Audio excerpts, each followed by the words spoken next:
Have you ever faced betrayal in your relationship and wondered if forgiveness is possible? Let's dive into why so many people still choose forgiveness after betrayal. Welcome to My Minutes, your daily dose of brighter thinking. Today we're diving into a really complex issue, infidelity in relationships. It's something that relationship counselor Li Lipping has extensive experience with, having seen countless couples navigate its treacherous terrain over her 6-year career.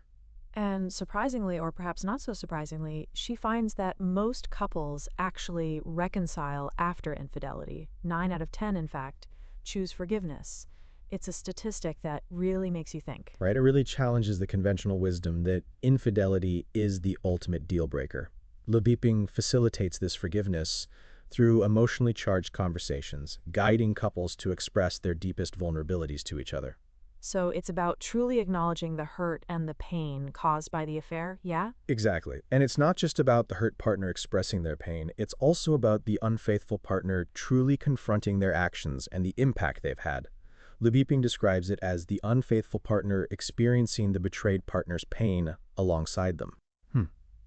That makes sense. Seeing the pain you've caused, actually witnessing its impact on someone you supposedly love, is a whole different ballgame than just knowing about it abstractly. It's probably gut-wrenching. Absolutely.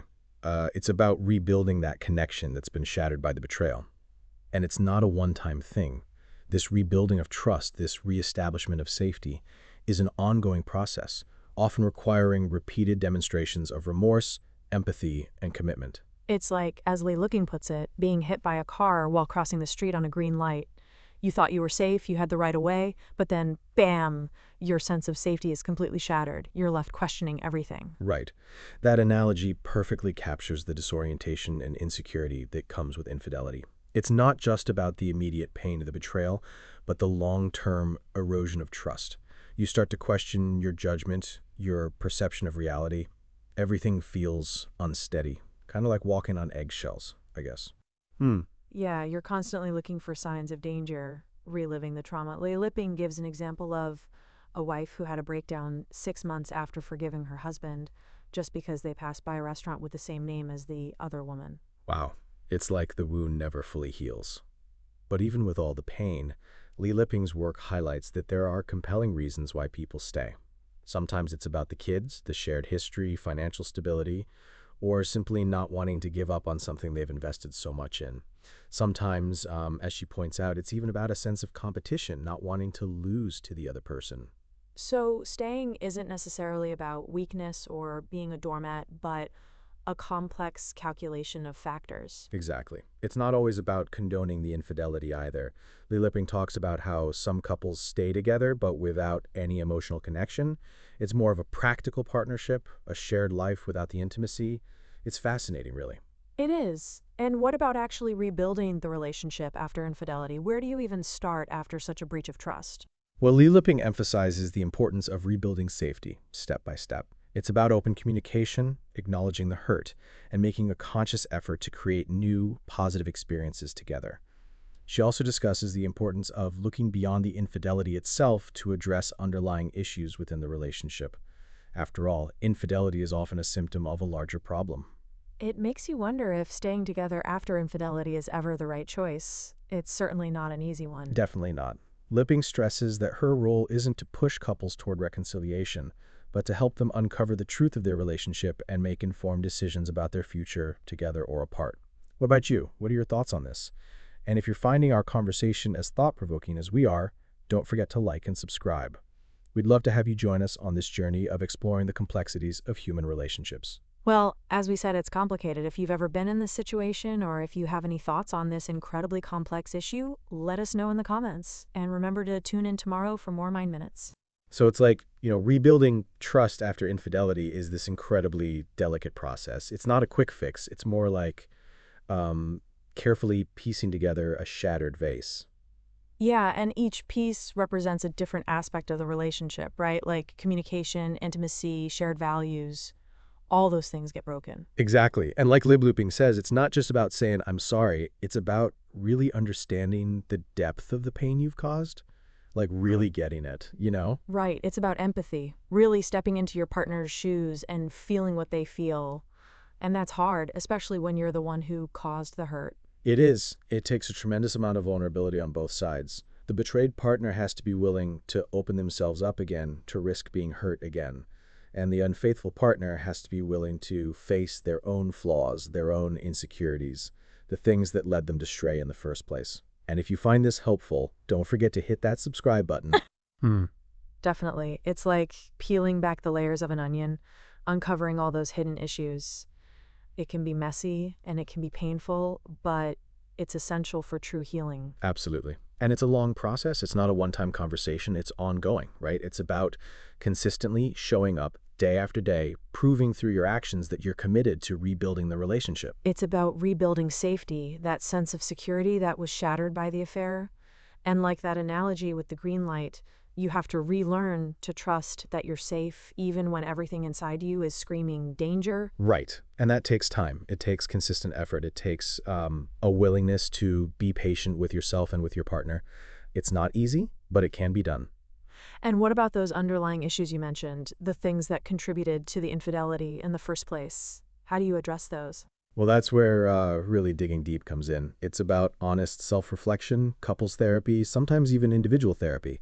It's about understanding the root causes of the behavior, not just treating the symptoms. And we appreciate you tuning in to Mind Minutes. If you're enjoying this deep dive into relationships, please give us a like. So it's not just about fixing the immediate problem of the affair, it's about addressing the cracks in the foundation of the relationship itself. And sometimes those cracks are pretty deep. Exactly.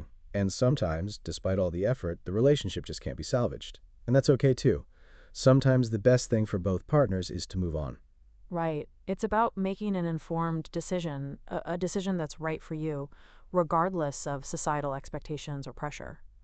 If you're finding our conversation helpful, don't forget to subscribe and share it with your friends. So we were talking about addressing those underlying issues, right? The cracks in the foundation, as you said, it's like, where do you even begin? Well, Lady Lipping really emphasizes honest self-reflection. Sometimes that means couples therapy, sometimes individual therapy. It's not always easy to face those hard truths about yourself. And if you're finding today's episode insightful, be sure to subscribe so you don't miss out on future deep dives into the complexities of relationships. We really appreciate you being here with us. Yeah, it's like peeling back the layers, right? And sometimes what you find underneath can be, well, uncomfortable. Like maybe you discover that you haven't been communicating your needs effectively, or that you've been avoiding conflict. Or maybe there are deeper issues like insecurities or past traumas that are affecting the relationship. It's not always about blame, it's about understanding, and that takes courage.